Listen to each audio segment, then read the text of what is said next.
নমস্কার বন্ধুরা, কেমন আছেন সবাই? আজকের রেসিপিটির নাম হলো মাশরুমের পকোড়া। এখানে আমি কড়াইয়ের মধ্যে গরম জল বসিয়ে দিয়েছি, তারপর তাতে কাটা মাশরুমগুলো ছেড়ে দিচ্ছি।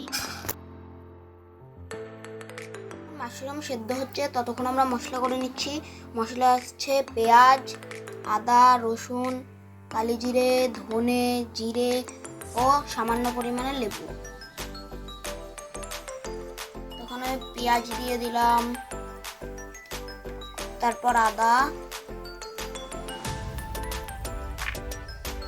তারপর রসুনটা দিয়ে দিলাম,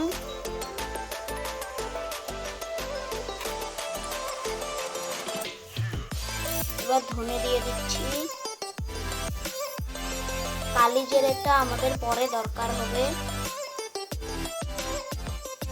তো এবার আমরা এটা মশলা হয়ে গেছে, এই দেখতেই পাচ্ছেন। আমাদের মাশরুম ভালো করে সেদ্ধ হয়ে গেছে। এখন আমি নামিয়ে নিচ্ছি।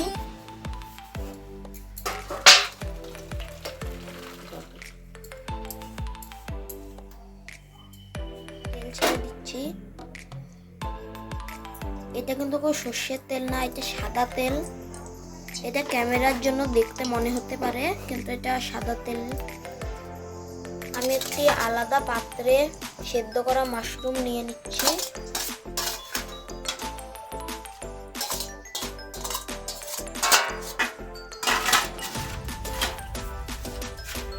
এর মধ্যে আমি পেঁয়াজ দিয়ে দিচ্ছি,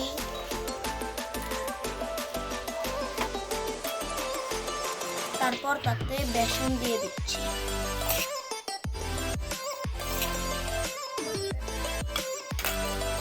আর সেই সামান্য পরিমাণ লেবুটা চিপিয়ে এতে দিয়ে দেব।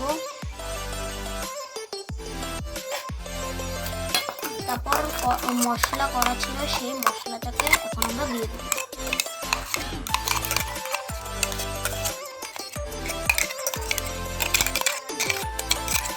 এখন এখানে কালি জিরে দিয়ে দিচ্ছি, তারপর তাতে মিট মশলা আর গরম মশলা আর লাল লঙ্কার গুঁড়ো দিয়ে দিচ্ছি। লঙ্কার গুঁড়োটা একটু বেশি পরিমাণেই দিবেন, কারণ মাশরুমটা হালকা মিষ্টি মিষ্টি হতে পারে। তো লবণ দিয়ে দিচ্ছি এখন, আপনার স্বাদ অনুসারে লবণ দিবেন। আর হলুদ দিলেন, তারপর সামান্য পরিমাণ চিনিও তাতে দিয়ে দিবেন,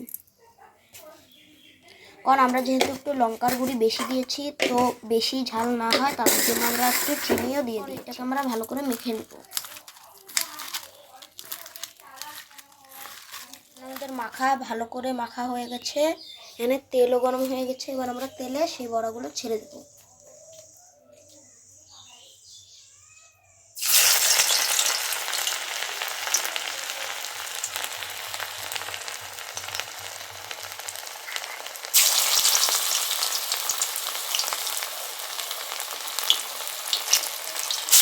পকোড়া ভাজা হয়ে গেছে, তখন এটাকে আমরা উঠিয়ে নিচ্ছি।